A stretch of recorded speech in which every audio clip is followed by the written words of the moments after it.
Hi everyone, my name is Nicola Grapputo and I'm working at the NNG headquarters here in Budapest as Director of Development. In this video I try to answer the question how to be sure your team performance is improving or not.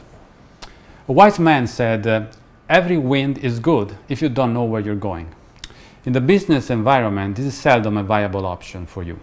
You better know how to catch the right wind.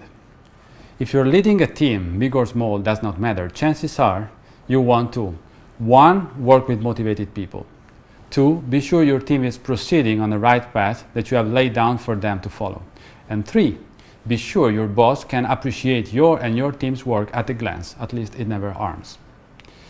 The answer to the 3 points is start measuring something. When you're driving a car, you have a limited number of indicators in front of you, speed and fuel level being the most essentials. There are probably hundreds of things that can be measured in a running car, but only a few that are really essential to let you know that you will be able to keep the car on the road and for how long. In management, the situation is not that different. Your team is probably accomplishing a fair deal of tasks, some easy, some complex. Extracting the few parameters providing the most overarching indication of the performance is a very interesting and rewarding exercise that is best conducted together with hands-on representative from your team. These parameters are referred as key performance indicators. How many KPIs should you keep track of? Ideally, only 1 or 2. In practice, if your activities are not extremely trivial, you will need 3 to 5. More than 5 and you will lose focus. Less than 3 and the possibility to optimize for those 1 or 2 parameters, practice referred often as cheating, is too tempting. What characteristics should the KPIs have? They should be easy to understand. The people who contribute to determine their value should be able to understand how a given course of action while executing a task will affect them. For example, if I push on the accelerator, the speed will increase and the fuel will decrease faster than before. 2. They should be visible. KPIs should be organized in a dashboard, visible on a wall-mounted screen in the team room when everyone can follow their evolution. And 3, ideally, they should update very often, minimum daily, and in an automated way. Let's see an example in which I describe possible categories of KPIs. Your task would be to transform them into the corresponding relevant indicator in your domain. First KPI. The first KPI can measure the throughput of your department in the unit of time, being a day, a week, or a month. This can be PCs, features, service requests, etc. The second KPI can measure how efficiently your department is producing that output. You can produce 100 units of your working product with 10 persons or with 100 persons. In the 2 cases, the information that can be derived for your efficiency is radically different.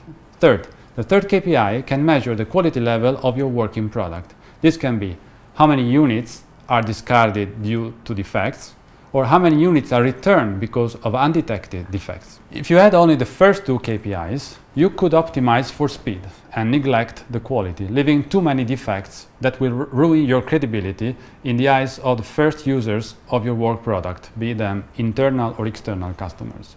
If you had only the third, you could optimize only for quality, releasing an excellent quality product but either too seldom or in too few units to satisfy your customers. Once the agreed KPIs are accessible on the wall, let the team play with them. Let them win at their own game. Your role as a leader is to nurture in the team the culture of self-awareness and continuous improvement.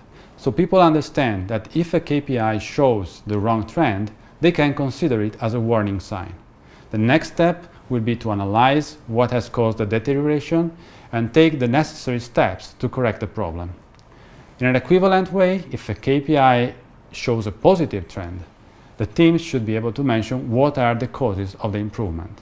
Self-awareness is the key here. And this brings me to the last concept I would like to touch, that of lead KPI and lag KPI. A KPI is a lead KPI when its behavior allows to infer something about the future. For example, if I'm producing software and I stop running code reviews before delivering the code, I can expect the number of faults to increase. In this case, number of code reviews missed is a lead KPI for the expected quality of the code. In the car example, the fuel level is a lead KPI related to the amount of space during which the car will be able to still perform, meaning run. A KPI is a lag KPI when knowing its value does not help predicting the future at all. For example, number of software faults found in the unit of time is a lag KPI, as there is no causal relation between the number of faults found in 1 month and in the next. In the car example, a lag KPI can be average speed, as the future values of the car position are not influenced by the average speed kept in the past. It is preferable to have at least one lead KPI in order to receive early warnings of potential problems in the future. The concept of KPIs is a starting point of gamification applied to business, of which you can find endless resources online.